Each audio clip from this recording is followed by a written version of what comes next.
I was taken aback by my mother-in-law's unexpected words. "I didn't expect you to afford such a place." "Well done, dear. We're more than happy to move in with you." My confusion deepened at her statement. "Excuse me," I interjected, feeling the need to clarify. "With this upgrade, I don't mind holding off on the divorce. Remember, I'm single now, Lucy, 35, working as a doctor at the Women's Health Clinic. My apartment, a comfortable 15-minute drive from work, accommodates not just me but also my husband, William, and his parents. My marriage to William commenced 5 years ago, accompanied by his condition that we live with his parents. Being an only child, I understood his familial obligations. Despite knowing this beforehand, I agreed wholeheartedly. Thus, when we tied the knot, we opted for a larger apartment, embracing life with his parents as part of our domestic arrangement. Initially, when we began our cohabitation, William's parents assured me, "As a doctor, Lucy, you're undoubtedly busy. Leave the household chores to us. Your father-in-law and I will handle everything else while you focus on your work." And true to their word, they diligently managed all cooking, cleaning, and domestic tasks, affording me the luxury of concentrating solely on my professional duties. I assumed William enjoyed the same privileges. However, our dynamic shifted dramatically 6 months later. Abruptly, William resigned from his job. Taken aback, I inquired, "What's prompted this decision? Why quit?" His response was startling. "I believe I've put in my fair share. I need a hiatus before embarking on a fresh start. Besides, even without my income, we won't struggle financially with yours." I countered, "But why such a significant decision without consulting me? You can't guarantee finding another job. What if something happens to me?" His reply was dismissive. "There's no need for pessimism. We have savings to fall back on."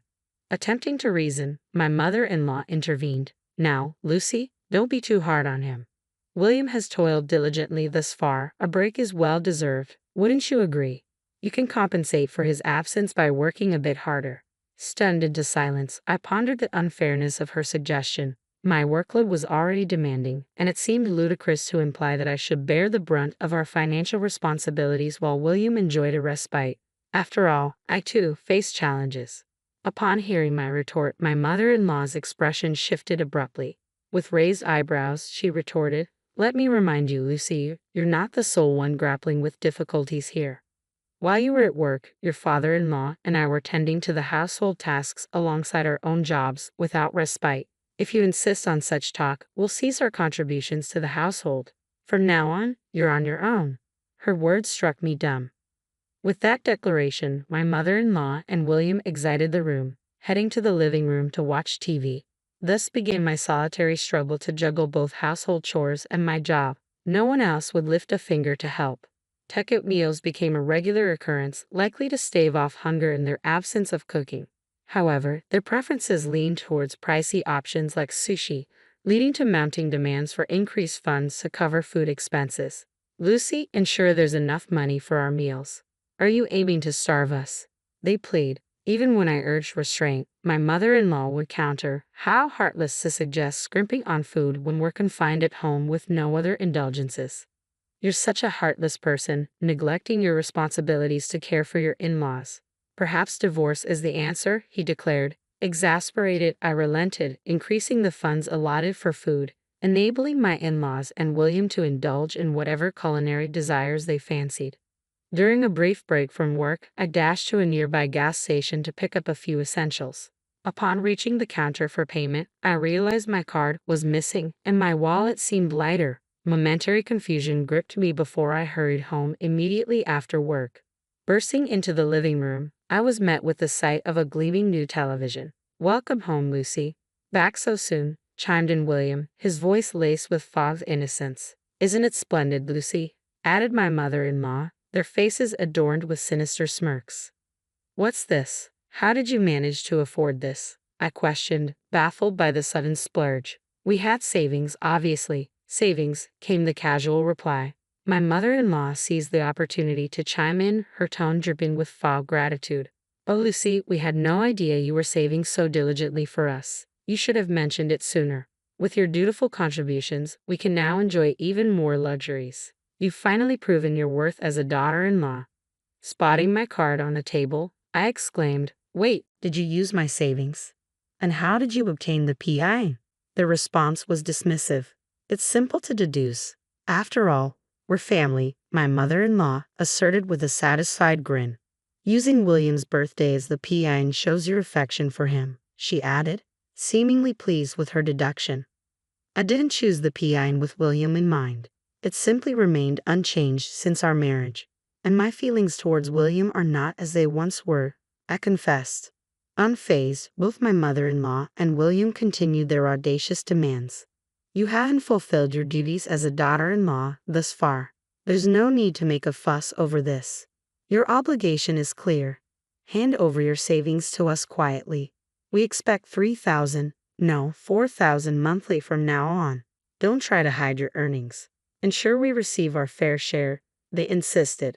Incensed by their shameless demands, I snapped back. This isn't a joke. Why should my hard-earned money line your pockets? If you desire funds, earn them yourselves. This applies to you both, mother-in-law and father-in-law.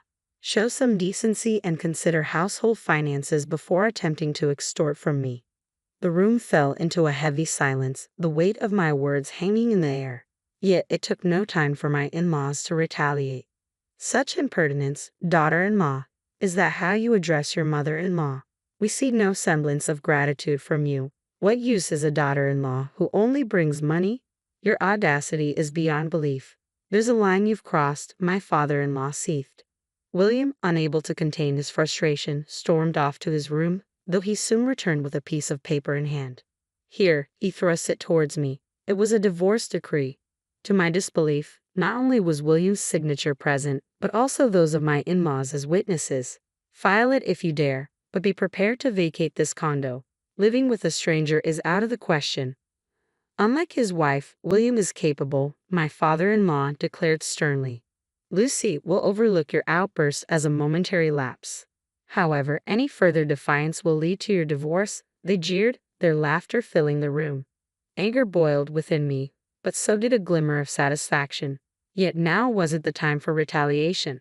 Suppressing my urge to lash out, I calmly stated, I'll begin moving my belongings and essentials before making my way to my room. My in-laws and William wore expressions of bewilderment. Did they believe I'd beg for forgiveness at the mere mention of divorce? How naive. The divorce papers, complete with signatures, served as a stark reminder of their intentions. Swiftly, I gathered my belongings and declared, I'm leaving. Don't expect me to come to your aid, even in times of trouble. With that, I departed our condo, the divorce papers securely in my possession, seeking refuge in a nearby business hotel for the night. Taking swift action, I canceled the card William had utilized online.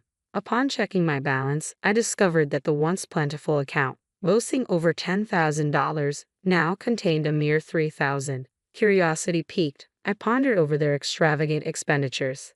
However, my savings weren't limited to that account alone. As a precaution, I had sizable reserves in 2 other accounts linked to them. Though stunned to see $7,000 vanish, I deemed it a necessary sacrifice to sever ties with that family. The following day, I wasted no time and headed straight to the city office to submit the divorce papers. With a sense of relief, I watched as they were duly accepted.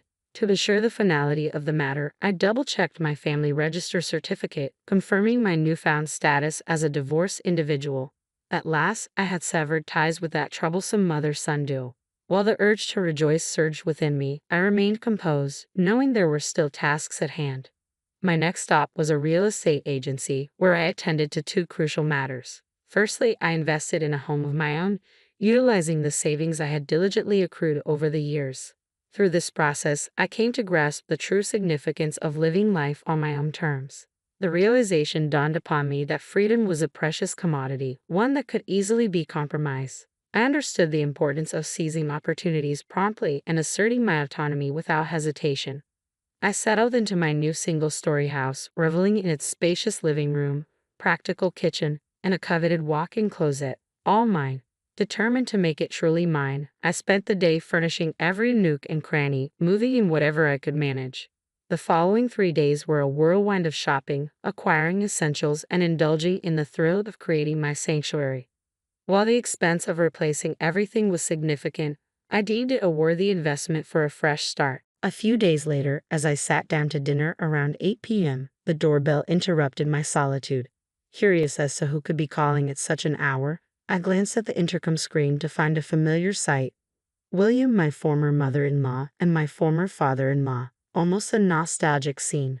Anticipating their arrival, I approached the door and swung it open. Before I could utter a word, William launched into a tirade. What's the idea? Disappearing without a word? It's madness. His outburst prompted his parents to intervene, urging him to calm down. William, take a breath. We agreed to discuss this calmly later, remember? His mother interjected soothingly. Exactly. Look at this place, isn't it fantastic? It's far more spacious and inviting than our cramped condo, his father added, attempting to diffuse the tension. Despite my protests, they barged into my home without hesitation. Hold on, you can't just waltz in here uninvited, I objected, but my pleas fell on deaf ears. Enough. This is as much our place as yours. What's the harm in us visiting? William retorted, brushing aside my objections. With that, they proceeded to explore my home. The furniture isn't to my taste, but I must admit, the layout is quite decent. It might even be more comfortable than our current condo, his father remarked, surveying the space.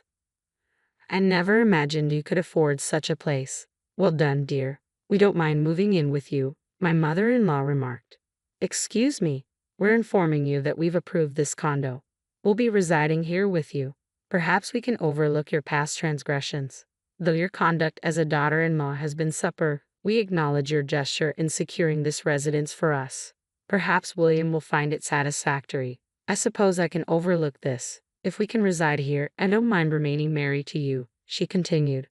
Excuse me, who's the wife and who's not getting divorced? I interjected, confused by their assertions. The room fell silent as the three exchanged puzzled glances. I'm not married, you know. I'm single, I clarified. Rather than showing astonishment, they seemed unable to comprehend my words. What nonsense are you spouting? Do you think you can escape the consequences of your disrespect? My father-in-law retorted. In response, I thrust the divorce certificate into William's stunned face, causing a visible shift in their demeanor. Lucy, how dare you take such action without consulting us? Do you expect forgiveness? My mother-in-law demanded. Yes, I do. After all, you provided it to me for that purpose, didn't you? I replied calmly. Lucy, how dare you take such action without consulting us? Do you expect forgiveness? She repeated, her tone growing more agitated. Forgiveness. Your names were clearly stated on the divorce notice, weren't they? Including your names implies a decision was made, doesn't it? You were the ones who initiated the divorce papers, weren't you? William explicitly instructed me to file them if possible, so I did. What's the issue? Upon my firm stance, the three fell silent, their faces flushed with embarrassment. Undeterred, I decided to push the matter further. Let's not forget, you're the ones who kicked me out. It appears you've conveniently overlooked the fact that the condo you currently inhabit is registered under my name. Now that we're estranged, I see no reason to uphold that agreement. Hence, I've terminated it. If you fail to vacate within a week, I'll have you forcibly removed from the premises, I declared. Their expressions quickly shifted from anger to shock, their faces draining of color. With determination, I executed my final move. Dialing a number on my phone, I addressed the receiver. Hello. I regret to inform you that there are trespassers in my home. Yes, 3 individuals who have forcefully entered my property. Please dispatch assistance immediately. The address is. I had summoned the police. As their protests rang in my ears, I remained resolute. Don't assume you can escape consequences. One of them exclaimed. What kind of daughter-in-law are you? It's appalling to involve the authorities in family matters. Remember this. Another added, their words a futile attempt to deflect accountability. With their parting remarks echoing in the air, each swiftly departed from my home. As I had repeatedly stated, I was indeed single. Finally, my battle had drawn to a close. I had braced myself for potential retaliation, expecting them to target me at the hospital where I worked. Surprisingly, they never materialized. Stubbornly, they remained in the apartment even after the expiration of the week-long eviction notice. Shortly thereafter, I received a call from the real estate agent. However, I promptly informed them, those individuals are complete strangers to me. Consequently, they were charged with trespassing and promptly dealt with by the authorities.